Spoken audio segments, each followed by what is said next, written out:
Students, ये video specially मैं उन स्टूडेंट्स के लिए लेकर आई हूँ जो 11th क्लास में है और अकाउंट के बेसिक को समझने का ट्राई कर रहे हैं या फिर बेसिक को समझ रहे हैं, है ना।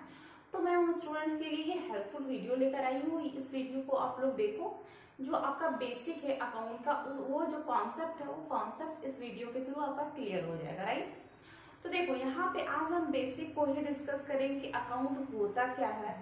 बिकॉज 10th क्लास तक आप लोगों ने अकाउंट के बारे में न जाना होगा, न सुना होगा कि अकाउंट की नीड क्यों होती है, क्यों इसकी ज़रूरतें होती है बिजनेस में, किसी भी कंपनी में, किसी ऑर्गेनाइजेशन में इसकी नीड किसी क्यों पड़ती है, राइट। तो इस चीज़ के बारे में आप लोग अनअवेयर होंगे, आई नो। बट इस वीडियो के थ्रू जो भी डाउट्स हैं आपके कि अकाउंट का बेसिक क्या है, what is the need for the accounting, accounting की नीड क्यों पड़ती है, क्यों आवश्यक है तो ये सारे जो डाउट्स है, ये डाउट्स सारे आपके क्लियर होने वाले हैं, राइट। तो let's start our video without wasting any time. Start करते हैं। देखो, थोड़ा सा समझते हैं हम लोग की अकाउंट की नीड क्यों पड़ती है। एग्जाम्पल लेते हैं, एग्जाम्पल की क्यों समझते हैं। सपोज करो कोई बिजनेस है, यहाँ पे आप लोग 11th क्लास में जो अकाउंट पढ़ रहे हो या फिर 11th क्लास में जो भी स्टूडेंट्स, जिन भी स्टूडेंट्स ने कॉमर्स पेपर चूज किया है, उनके लिए ये बहुत ही कॉमन होगा सुनना बिजनेस, ऑर्गेनाइजेशन, कंपनी, क्योंकि ये कंपनीज के बारे में, बिजनेस के बारे में, उसके रेगुलेशन के बारे में, कैसे बिजनेस रन करवाया जाता है, ये सारी चीजें ही आपको समझनी है इस कॉमर्स स्ट्रीम में, राइट। तो स्टार्ट करते हैं बिजनेस के थ्रू ही, बिजनेस का एग्जाम्पल लेते हैं और समझते हैं कि कैसे कैसे कहाँ से इसकी शुरुआत हुई, कब फील हुआ ऐसा कि अकाउंट मेंटेन करना चाहिए, है ना। तो देखो, लेट्स टेक एग्जाम्पल। सपोज करो एक बिजनेस है और इस बिजनेस को जिसने स्टैब्लिश किया है उस व्यक्ति का नाम है राम। राम ने एक बिजनेस स्टैब्लिश किया है और जो बिजनेस है वो टी शर्ट का बिजनेस है। टी शर्ट का बिजनेस ने स्टैब्लिश किया, राइट। तो बिजनेस जब उसने स्टैब्लिश किया होगा तो कुछ पैसे इन्वेस्ट किए होंगे। बहुत ही कॉमन सी चीज है कि जब भी आप बिजनेस शुरू करते हो, कोई कंपनी स्टार्ट करते हो, तो आपको कैपिटल चाहिए होता है। देखो, जो पैसे हमें शुरुआत में लगाने होते हैं बिजनेस को स्टैब्लिश करने के लिए, उस पैसे को कैपिटल कहा जाता है, राइट। पूंजी कही जाती है उसे। तो कुछ पैसों की नीड होगी। सपोज करो राम ने इस बिजनेस में 1 लाख रुपए इन्वेस्ट किया। कितना इन्वेस्ट किया? 1 लाख रुपीज इन्वेस्ट किया, है ना।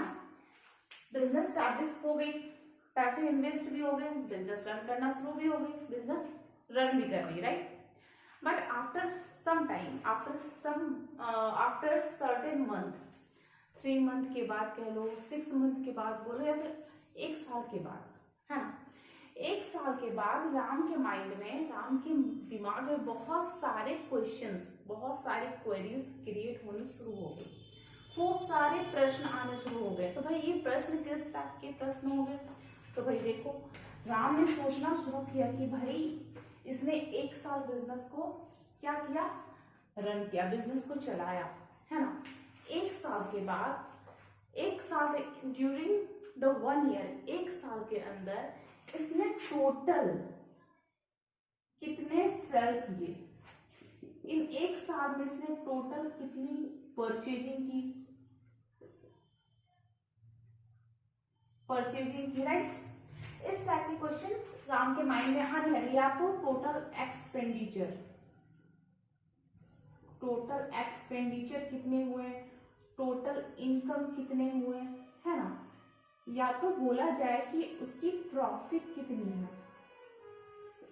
तो देखो, कितने सारे क्वेश्चंस राम के माइंड में आने शुरू हो गए कि भाई मैंने 1 साल लगा दिया, अपना पूरा टाइम दे दिया, 24/7 कह सकते हो आप, क्योंकि कोई बिजनेसमैन के लिए जिसका खुद की कोई बिजनेस होती है, खुद का कोई बिजनेस होता है, उसमें वो पूरे डेडिकेशन के साथ उसे एग्जीक्यूट करता है, राइट। क्योंकि वो उनका पर्सनल खुद का है ना। वो एज ए एम्प्लॉय वर्क नहीं कर रहा, एज ए ऑनर वर्क कर रहा है, राइट। तो यहाँ पे इसने सोचा कि भाई मैंने पूरा साल तो दे दिया, लेकिन अब मुझे ये जानना है कि पूरे साल में मैंने कितना टोटल कितनी मेरी सेलिंग हुई, ये मुझे जानना है। टोटल मेरी पूरी परचेजिंग कितनी ये जानना है, एक साल में हमने कितने एक्सपेंडिचर्स किए, एक्सपेंडिचर्स दैट मीन कितने खर्चे हुए हमारे बिजनेस में, एक साल के अंदर हमें टोटल कितने इनकम हुए, है ना, हमारे क्या कहते हैं हमारा प्रॉफिट क्या हुआ है, या फिर प्रॉफिट हुआ है या नहीं हुआ, कहीं ऐसा तो नहीं कि हमने प्रॉफिट सोर्स के बिजनेस शुरू तो किया बट हमें लॉस हो रहा बिजनेस में और हमें पता भी नहीं चल रहा, क्योंकि बिजनेस का ऑनर तो मैं ही हूँ, मैं तो बस पैसा लगा रहा हूँ बिजनेस को एग्जीक्यूट कर रहा हूँ, राइट। तो ये सारे क्वेश्चंस राम के माइंड में आने शुरू हो गए। तो ये सारे क्वेश्चंस के सॉल्यूशन या फिर ये सारी क्वेरीज, ये सारे जो डाउट्स हैं, इसके सॉल्यूशन उसे कहाँ मिलेंगे, कौन बताएगा आखिर राम को, राम की हेल्प कौन करेगा कि भाई इतने सारे डाउट्स तो आ गए, कि किसके पास जाएगा, किसी फ्रेंड के पास जाएगा, रिलेटिव के पास जाएगा, अपने मेंटर के पास जाएगा, या फिर किसी दूसरे पर्सन के पास जाएगा, किसी के भी पास राम चला जाए, बट इसके सारे जो क्वेश्चंस हैं, सारे जो डाउट्स हैं, ये डाउट्स कहीं से भी सॉल्व होने वाला नहीं है। ये जो डाउट्स है वो पता है कौन सॉल्व करेगा, इसका नाम है अकाउंट्स। अकाउंट ही इसका सारा प्रॉब्लम सॉल्व करेगा, अकाउंट्स के पास सारे प्रॉब्लम का सॉल्यूशन है। तो यहाँ पे बेसिकली सोचो जो भी डाउट्स इसके हैं बिजनेस से रिलेटेड, किससे रिलेटेड, बिजनेस से रिलेटेड, इसके माइंड में जो भी चीजें चल रही है सारे डाउट्स अकाउंट के थ्रू सॉल्व हो जाएगा।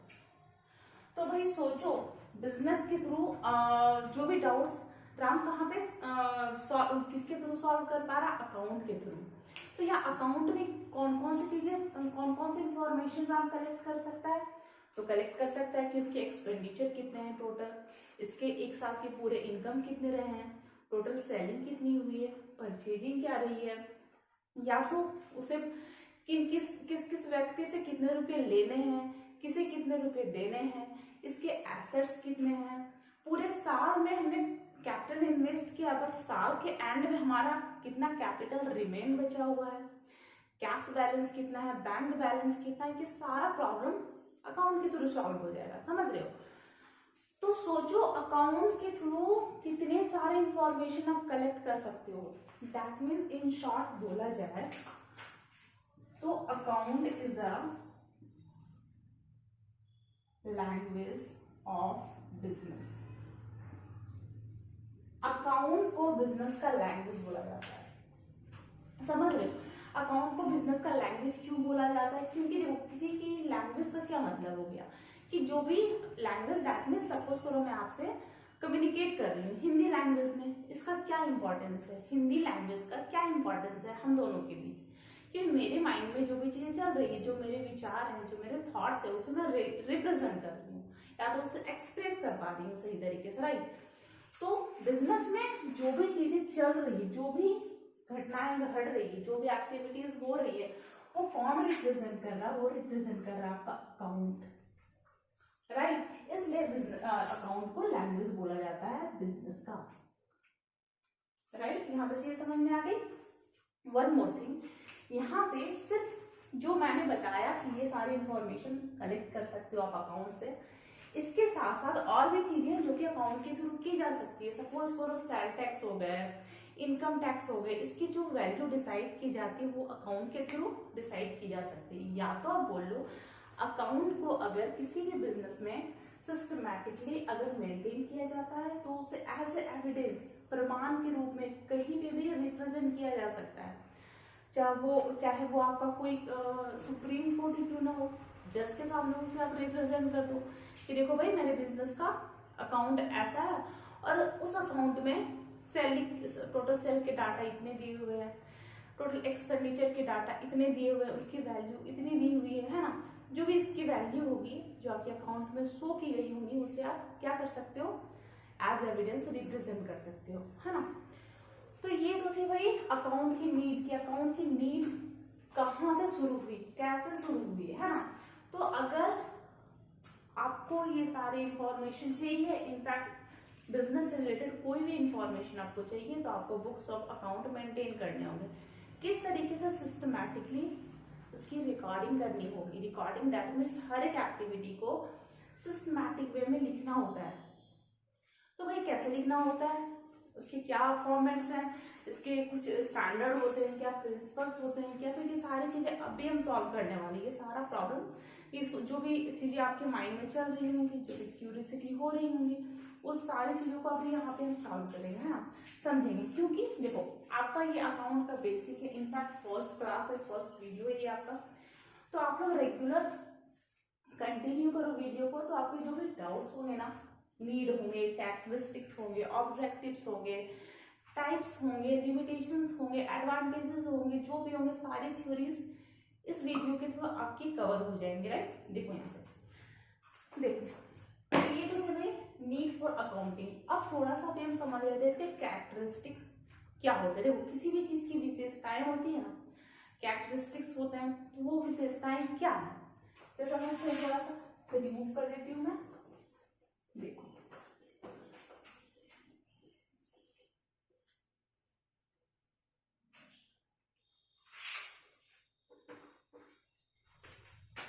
Characteristics,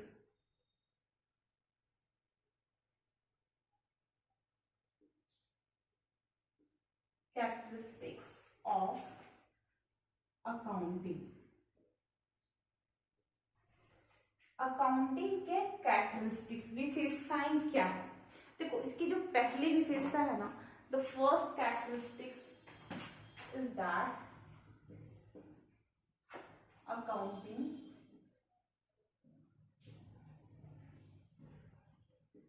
is an art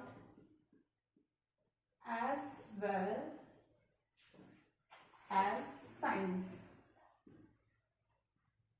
accounting is an art as well as science. देखो यहाँ पे अकाउंटिंग को आर्ट भी बोला गया और साइंस भी बोला गया, तो इसे समझते थोड़ा सा कि इसकी विशेषता में ऐसा क्यों लिखा गया है कि अकाउंटिंग कला भी और विज्ञान भी है, क्या रीजन है। देखो थोड़ा सा समझते हैं। Accounting is an art, art क्या होता है, कला।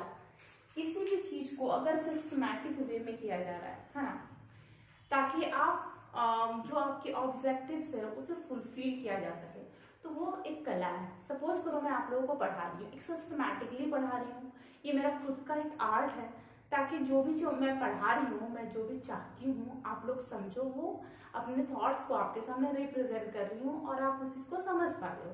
दिस इज माई आर्ट, ये मेरी कला है ना। तो कला का बेसिकली या फिर आर्ट का बेसिकली मीनिंग यही होता है कि किसी भी चीज की सिस्टमैटिकली रिकॉर्डिंग। तो यहाँ पे अकाउंट की मैंने क्या बोला था कि आपको सिस्टमैटिक वे में रिकॉर्ड करने होते हैं, दैट्स व्हाई अकाउंटिंग को आर्ट बोला गया है। क्योंकि आर्ट के अकाउंटिंग के थ्रू जो हमने ऑब्जेक्टिव डिसाइड किए हैं, जो हमने गोल डिसाइड किया है, उस गोल को अचीव किया जा सकता है, राइट। सेकेंड थिंग क्या लिखी यहाँ पे, एज वेल एज साइंस। देखो साइंस, अकाउंटिंग को साइंस भी बोला गया है। तो जब साइंस की बात आती है ना, तो एक चीज समझ जाओ, साइंस में क्या होते हैं, रूल्स होते हैं, रेगुलेशंस होती है, प्रिंसिपल्स होती है ना। सेम वे अकाउंटिंग में आपको क्या क्या देखने को मिलेगा पता है, rules, principles and accounting standard. Accounting standard देखने को मिलेंगे। दैट मीन्स अगर अकाउंटिंग में आपको रूल्स देखने को मिल रहे हैं, प्रिंसिपल देखने को मिल रहे हैं, दैट मीन्स सिद्धांत देखने को मिल रहा है, नियम देखने को मिल रहे हैं, लेखांकन प्रमाप देखने को मिल रहा है, दैट मीन्स ये साइंस है। क्योंकि जब आप अकाउंट मेंटेन करते हो, इसका ये बिल्कुल ही मतलब नहीं हुआ, दैट मीन्स क्या हो गया, कोई बिजनेसमैन, या तो राम की बात की जाए तो अगर राम ने टी शर्ट का जो बिजनेस स्टैब्लिश किया था उसका बुक्स ऑफ अकाउंट मेंटेन करना चाहे, तो इसका बिल्कुल ये मतलब नहीं कि वो जैसे मर्जी वैसे उसे मेंटेन कर सकता है। उसे क्या करने होंगे, सर्टेन रूल्स फॉलो करने होंगे, कुछ उसके प्रिंसिपल्स होंगे, कुछ उसके अकाउंटिंग स्टैंडर्ड होंगे, तो ये सारी चीजें उन्हें फॉलो करनी होंगी और फॉलो करने के बाद ही वो एक प्रॉपर अकाउंट मेंटेन कर सकता है ना। जैसा कि अभी भी मैंने बोला कि अकाउंट को अगर प्रॉपर वे में मेंटेन किया जाता है तो उसे एज एविडेंस कोर्ट में क्या किया जा सकता है, प्रेजेंट किया जा सकता है। अगर आपने सिस्टमैटिक वे में किया है तो ही उसे एज एविडेंस क्या किया जाएगा, प्रेजेंट किया जा सकता है, अदरवाइज उसकी कोई वैल्यू ही नहीं होगी, राइट। बोली गई, देखो सच है accounting is an art, art that means किसी भी कार्य को सही तरीके से करने की कला, है ना, ताकि जो हमने गोल डिसाइड किया उसे अचीव किया जा सके। तो आर्ट का मतलब क्या हो गया ना कि यहाँ पे रिकॉर्डिंग जो होती है एक क्या कह सकते हो उसे, एक सिस्टमैटिक वे में किया जाता है, कुछ रूल्स के थ्रू, कुछ नियम के थ्रू उसे सिस्टमैटिक वे में एक क्या कह सकते हो, एक नियम के अनुसार उसे उसकी रिकॉर्डिंग की जाती है, राइट। दूसरी तरफ अगर साइंस बोला गया है दैट मीन्स यहाँ पे आपको रूल्स देखने को मिलेंगे, यहाँ पे उसके प्रिंसिपल देखने को मिलेंगे एंड अकाउंटिंग स्टैंडर्ड भी देखने को मिलेगा। तो ये इसकी पहली विशेषता है। सेकंड इसके ऑब्जेक्टिव्स है, वो क्या है,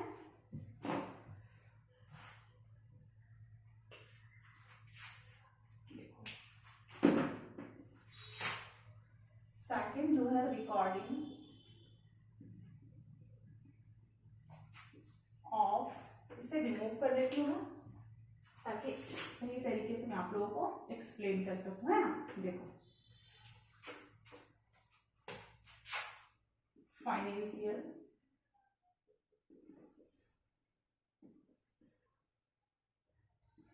transactions only, recording of financial transactions only. क्या लिखा हुआ है यहाँ पे, सिर्फ और सिर्फ फाइनेंशियल ट्रांजैक्शंस की ही रिकॉर्डिंग करनी है, ये अकाउंटिंग की दूसरी विशेषता है। देखो अभी भी मैंने आप लोगों को बोला कि अकाउंट को मेंटेन कर रहे हो अगर आप, या फिर कोई भी बिजनेस बुक्स ऑफ अकाउंट को मेंटेन कर रहा है, इसका ये बिल्कुल भी मतलब नहीं है कि उसकी जैसी मर्जी में वो वैसे उसे मेंटेन कर ले। उसे रूल्स और रेगुलेशन के तहत या फिर प्रिंसिपल्स को फॉलो करते हुए, अकाउंटिंग स्टैंडर्ड को फॉलो करते हुए ही अकाउंट मेंटेन करने होंगे, राइट। तो अकाउंट की दूसरी विशेषता क्या है कि रिकॉर्डिंग करनी है आपको फाइनेंशियल ट्रांजैक्शंस ओनली, सिर्फ और सिर्फ फाइनेंशियल ट्रांजैक्शंस की ही रिकॉर्डिंग करनी है। इसे भी समझने के लिए छोटा सा एग्जांपल अभी हम लेते हैं। सपोज करो कोई क्या नाम का जो बिजनेस था हमारा टी शर्ट का, वापस इसके बिजनेस को लेकर आते हुए था, तो इस टी शर्ट के बिजनेस, इस बिजनेस से रिलेटेड जितनी भी एक्टिविटीज होंगी, ऑल एक्टिविटी इस बिजनेस टी शर्ट वाले बिजनेस से रिलेटेड जितनी भी एक्टिविटी होंगी वो बिजनेस एक्टिविटी कहलाएंगी।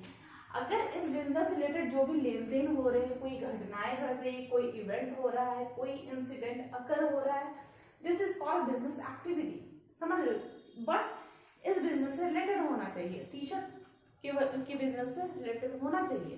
तो यहाँ पे सबसे पहली चीज आपको ये देखना है कि जो ट्रांजैक्शंस हो रहे हैं वो फाइनेंशियल नेचर के है या नहीं, क्योंकि सेकंड कैरेक्टरिस्टिक से ही बोल रहा है कि आपको रिकॉर्डिंग करनी है फाइनेंशियल ट्रांजैक्शंस को, सिर्फ वित्तीय लेन देन की ही रिकॉर्डिंग करनी है। तो भाई हम कैसे पहचानेंगे कि ये फाइनेंशियल ट्रांजैक्शंस की एक्टिविटी है या फाइनेंशियल ट्रांजैक्शंस की एक्टिविटी नहीं है, कैसे पहचानेंगे भैया। देखो थोड़ा सा समझते हैं।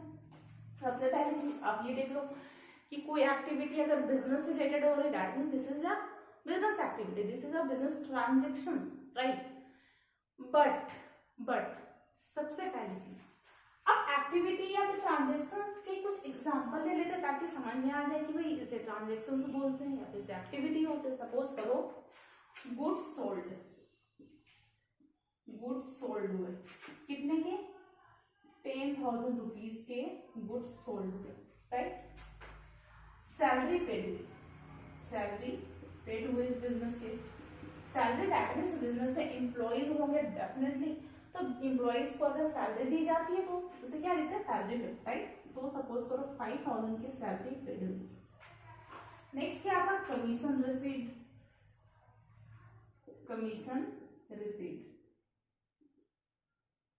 कितने के, 2,000 रुपीज के। तो देखो यहाँ पे जो भी एक्टिविटीज हुई है, all activities are related to the business, इस बिजनेस से रिलेटेड है सारी एक्टिविटी, तो this is called business activity. But ये फाइनेंशियल नेचर का है या नहीं, देखो फाइनेंशियल नेचर का एक्टिविटी है या नहीं, इसे पहचानने के लिए सबसे छोटा सा, बहुत ही छोटी सी लॉजिक है, बहुत ही छोटा सा कॉन्सेप्ट है, समझना है कि अगर कोई एक्टिविटी जिसकी एग्जैक्ट वैल्यू डिसाइड हो पा रही है, जिसकी एग्जैक्ट वैल्यू आपको पता चल रही है तो वो आपका फाइनेंशियल नेचर का है। गुड्स सोल्ड हुए, एग्जैक्ट वैल्यू कितनी है इसकी, 10,000 रुपीज के गुड्स सोल्ड हुए, एग्जैक्ट वैल्यू आपको पता चल रहा है ना। सैलरी पेड हुई, इसकी एग्जैक्ट वैल्यू क्या है, 5,000 रुपीज की सैलरी पेड हुई है, राइट। नेक्स्ट क्या है, कमीशन रिसीव्ड हुए, है ना। कमीशन जब रिसीव हुए होंगे तो कितने के कमीशन रिसीव्ड हुए हैं, आपको एग्जैक्ट वैल्यू डिसाइड करनी है। एग्जैक्ट वैल्यू आपको फाइंड आउट हो पा रहा है तो फाइंड आउट कर पा रहे, 2,000 के कमीशन हमें रिसीव हुए हैं। दीज आर एक्टिविटीज, क्या है, फाइनेंशियल रिलेटेड एक्टिविटी है, राइट। बट जैसा कि मैंने बोला कि हर एक एक्टिविटी बिजनेस से रिलेटेड होनी चाहिए, तो एक और एक्टिविटी भी है, उस एक्टिविटी का नाम है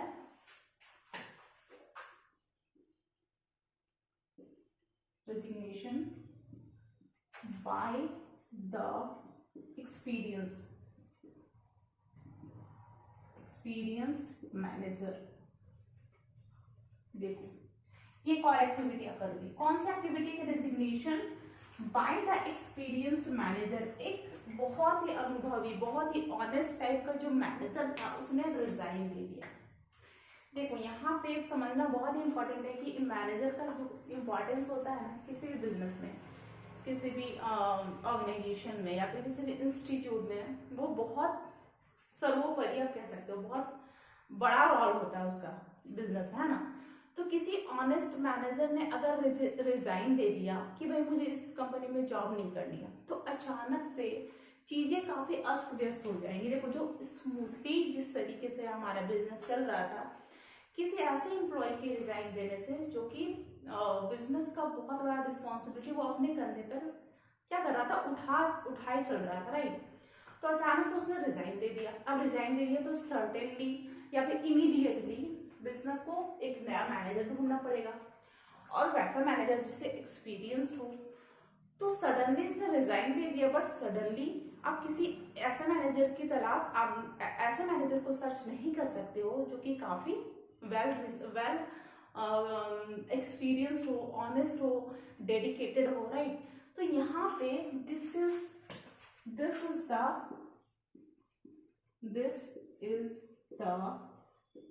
loss for the company, for the business, कुछ भी बोल सकते हो, ये बिजनेस के लिए लॉस है। क्योंकि अचानक से जब एक्सपीरियंस मैनेजर ने रिजाइन दे दी तो अचानक से सारी चीजें अस्त व्यस्त होने लग जाएंगी, है ना, चीजें स्मूथली नहीं चलने लग जाएंगी, तो वैसे कंडीशन में बिजनेस को लॉस होगा। तो भाई लॉस तो हो रहा है, ये हमें पता है, बट लॉस का वैल्यू क्या होना चाहिए वो आप बता सकते हो क्या, एग्जैक्ट वैल्यू। देखो पहली चीज तो ये बिजनेस से रिलेटेड है, क्योंकि बिजनेस का एक खास एम्प्लॉय ने रिजाइन दिया है, इसलिए ये बिजनेस एक्टिविटी कहा जाएगा। बट एग्जैक्ट वैल्यू आप बता सकते हो कि बिजनेस को एग्जैक्ट इससे कितना लॉस होगा, नहीं डिसाइड कर सकते। तो ऐसे आप फाइंड आउट कर सकते हो कि ये आपका फाइनेंशियल नेचर का नहीं है। ये जो एक्टिविटी है फाइनेंशियल ट्रांजैक्शंस नहीं कहलाएंगी। एक और एग्जांपल लेते हैं छोटा सा, conflict between the sales managers, sales से रिमूव कर देती हूँ मैं,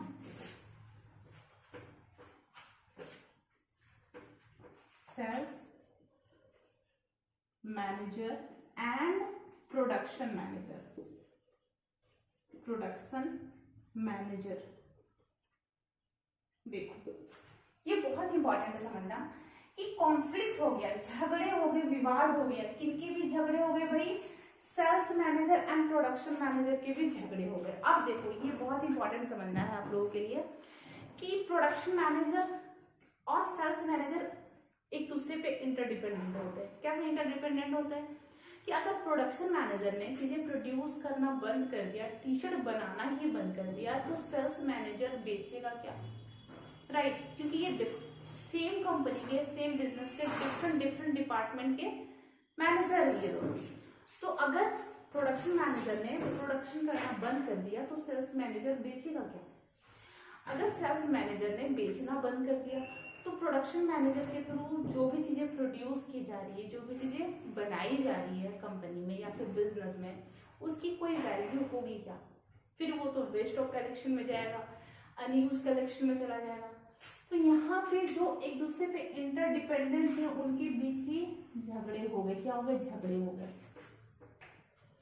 अब झगड़े हो गए तो एक बहुत ही कॉमन सी चीज है कि जब भी कॉन्फ्लिक्ट क्रिएट होता है तो जिस स्मूथनेस के साथ, जिस तरीके से पहले चल रही होती है हमारी बिजनेस या हमारी कंपनी या भी चीजें जो स्मूथली चल रही होती है, वो कहीं ना कहीं उसमें क्या होता है, एक फ्लेक्सिबिलिटी आ जाती है, एक रुकावट आ जाती है, एक ऑब्स्टेकल आ जाता है।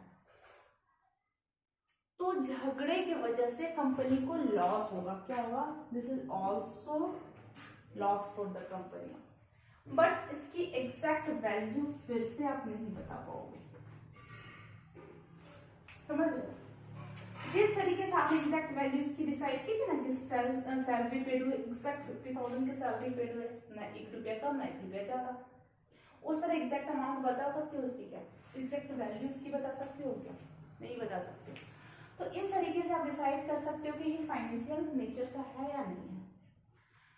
तो दूसरी कैरेक्टरिस्टिक्स क्या थी हमारी कि अकाउंटिंग की जो रिकॉर्डिंग करनी है आपको, वो फाइनेंशियल ट्रांजेक्शन्स की ही रिकॉर्डिंग करनी है। ऐसे कोई एक्टिविटी, ऐसी कोई भी घटनाएं जो कि फाइनेंशियल नेचर की नहीं है, उसकी रिकॉर्डिंग उसे आपको अकाउंट में लिखना ही नहीं है, उसे बिल्कुल स्किप करना है। देखो अकाउंट में क्या होता है ना, डाटा लिखे जाते हैं। अकाउंट जब बनाया जाता है, देखो ये थियोरेटिकल क्लास है तो थोड़ी सी बोरिंग लग रही होगी, या तो चीजें उतने सही तरीके से समझ में नहीं आ रही होगी, क्योंकि थियोरेटिकल क्लास थोड़ी बोरिंग होती है। और चूंकि आप लोग पहले इन सारी चीजों के बारे में नहीं जानते हो, कभी पढ़े नहीं हो, तो हर चीज स्ट्रेंज लग रही होगी, नई लग रही होगी, शायद क्या कह सकते हो, माइंड के ऊपर से भी चली जाए। बट हैव पेशेंस, ये फर्स्ट वीडियो है आपकी, ये फर्स्ट क्लास है आपका, तो थोड़ा पैसेंस रखो, कंटिन्यू करो क्लास को, क्योंकि कंटिन्यू करोगे, थ्योरी आपकी अगर क्लियर होगी ना, थ्योरी के कॉन्सेप्ट्स क्लियर होंगे, तो ट्रस्ट मी जब आप प्रैक्टिकल क्वेश्चन करोगे तो इजीली बनते जाएंगे, है ना। सारे प्रैक्टिकल क्वेश्चन इजीली बना पाओगे, सॉल्व कर पाओगे, राइट। तो देखो इसे जो भी है recording of financial transactions involving, इसकी जो भी मैंने लिखा है एग्जांपल, उसे मैं रिमूव करती हूँ। थर्ड कैरेक्टरिस्टिक्स को भी समझते हैं कि तीसरा कैरेक्टरिस्टिक्स क्या है। देखो तीसरी विशेषता ये है, थर्ड एंड लास्ट कह सकते हो आप इसे,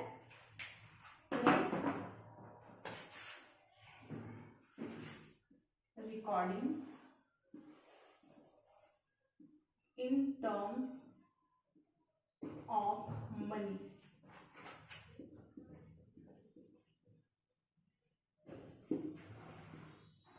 देखो थर्ड कैरेक्टरिस्टिक्स क्या है इसका कि recording in term of money, money के टर्म में ही रिकॉर्डिंग करनी है आपको।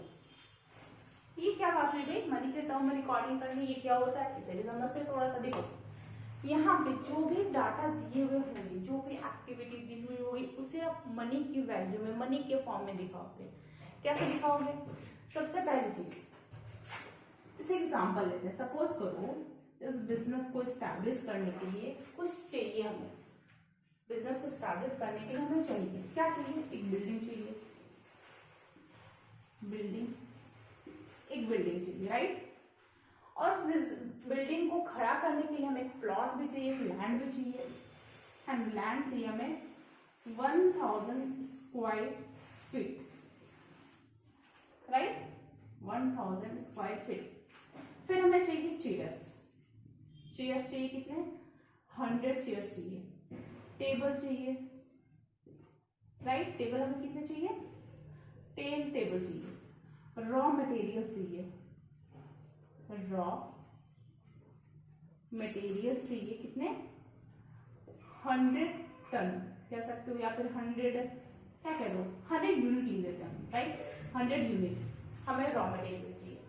ये चीजें हमें चाहिए, तो ये चाहिए तो आपको परचेज करने होंगे, परचेज करोगे तो आपको एज एक्सपेंडिचर या फिर जो भी आपको बिजनेस में उसकी रिकॉर्डिंग करनी होगी कि आपने ये चीज परचेज किया। तो जब आप रिकॉर्डिंग करोगे तो आप क्या करोगे, बिल्डिंग की वैल्यू क्या दिखाओगे, एक बिल्डिंग। लैंड को किस तरीके से दिखाओगे, 100 स्क्वायर फीट। चेयर्स को कैसे शो करोगे, 100 चेयर, 10 टेबल, 100 यूनिट के रॉ मटेरियल आपने परचेज किया, ऐसे शो करोगे क्या, बिल्कुल भी नहीं, गलत हो जाएगा फिर। क्योंकि यहाँ पे देखो बोला गया, क्लियरली बोला गया कि रिकॉर्डिंग जो आपको करनी है ना, वो मनी के टर्म में करनी है, मनी के फॉर्म में करनी है। तो always remember KG, litre, unit, quantity, या फिर कह लो कि स्क्वायर फीट, इस तरीके से इसकी रिकॉर्डिंग नहीं होती है। सबसे पहले चीज आपको उसे मनी के फॉर्म में लाना होगा और फिर उसकी कैलकुलेशन करनी होगी। जब तक आप मनी के फॉर्म में लाकर उसकी कैलकुलेशन नहीं करते हो, आपको कोई एक यूजफुल इंफॉर्मेशन नहीं मिल पाएगा। ये सारी चीजें वेस्ट है, इसका कोई यूज नहीं, कोई इंफॉर्मेशन इससे आप कलेक्ट नहीं कर सकते हो। But on the other hand, अगर आप ऐसे लिखती हो कि बिल्डिंग की जो वैल्यू है वो 1 लाख रुपीज है,